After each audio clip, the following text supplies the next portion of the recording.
Dumating na ang parcel ko, mga guys. Mga damit ito in order ko online.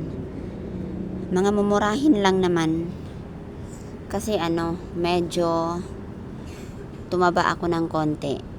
Mga damit ko nagsiliitan na at masikip. Kaya ninid na ng medyo maluwag. Ayan, yan, 8 piraso in order ko online. Pero yung isa para sa pamangkin ko. I-try ko lang din kung maganda ba, okay. Pero hindi naman tayo manghihinayang, mga guys, kasi mura lang to. Tsaka hindi talaga ako din gumagastos ng mahal pagdating sa damit. Kasi kailangan yung ma-afford lang, mura lang. Kasi pagka hindi mo nagustuhan naman, ibigay mo. Ayan inisa-isa ko pala siya. Nilagyan ng pangalan ko kasi nagla-live sila nung time na binili ko yan. Ayan, kinuha na yung isa ng pamangkin ko. Yun daw yung sa kanya. Ayan maganda. Labahan lang talaga ng maayos. Pwede na. Pangsimba ito. Pangsimba. Kasi paulit-ulit na lang ang damit na pasimba at yung iba masikip na talaga. Ayan sabi ko isukat ko pagka siya sa akin na. Pero hindi na talaga kasi sa kanya yun. Ayan Okay, napakamura lang talaga, mga guys. Kaya hindi ka manghihinayang sa perang binili mo. Kasi kung hindi mo naman din maisuot at ayaw mo, ibigay mo na lang. Ako talagang pagdating sa mga damit, hindi ako nagagastos ng malaki. Dati kasi marami kaming mga supplies na damit. Binibigyan kami ng mga alaga namin, mga Chinese. Kasi every 3 months din sila nag-o-order ng mga damit galing sa kanilang lugar. Nag-o-online din sila. Yung mga bago pa na may tag price na hindi din nagkasya sa kanila, tapos ayaw naman nila pagdating, ibigay nila sa amin. Karton-karton, madami. Pero ngayon talagang taghirap na kasi hindi na sila namimigay at kukonti na lang, kaya need na natin bumili para sa sarili. Hindi naman nakakapanghinayang kasi ang ganda din Ayan kung ano yung nakikita mo talaga sa pinapakita nila sa live selling, yun din yung makukuha mo. Ayun, akala ko malaki yan. Pero sabi ng kapatid ko, diba, sasayaw-sayaw mo na. Ang ganda. Ibababad lang yan. Tapos, lagyan ng mga baking soda. Labhan ng ilang beses. Pwede na.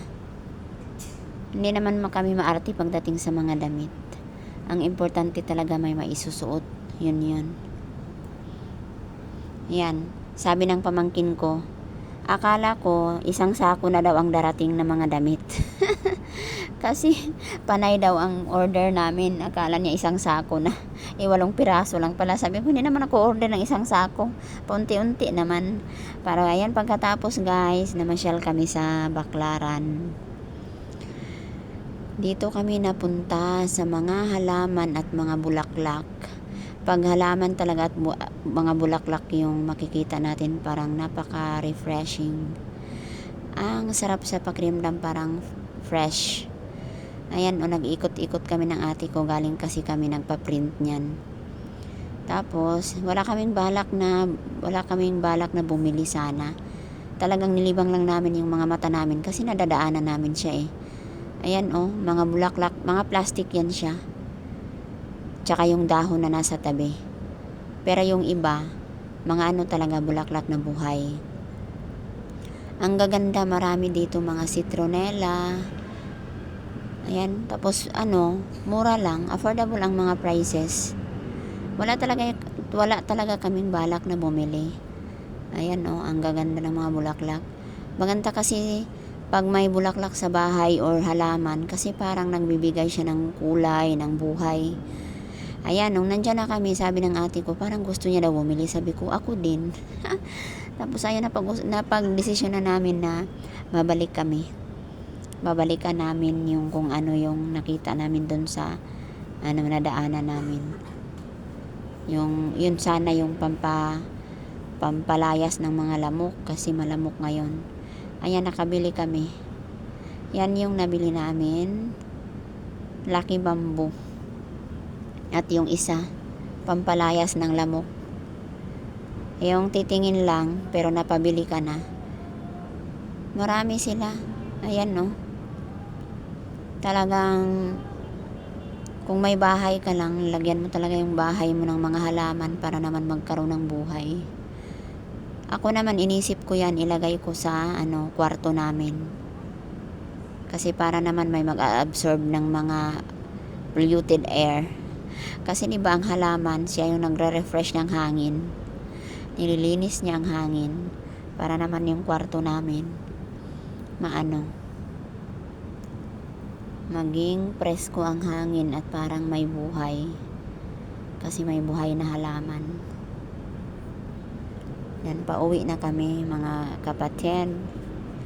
Mga guys, pauwi na kami at may bit-bit na kami. Ayan, ang gaganda ng mga bulaklak dito. Dito lang to sa Baclaran, pangalawang kanto galing ng Redemptorist. Sa may Baclaran Church, sunod na kanto. Nandito lang to banda. Pero pagka Miyerkules, ang daming nagbebenta. Pupunta yung mga taga-ibang lugar para lang magbenta dito sa Baclaran. Ang mumura din. At ang gaganda ng mga klase. Ngayon, kukonti lang yung nakita namin. Pero, okay lang kasi nakabili kami. Ayan, no, tiningnan ko na siya.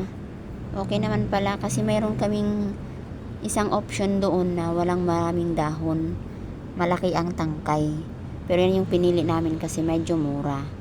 Hanapan ko siya ng mapaglagyan. May ganito na rin ako dati mga guys.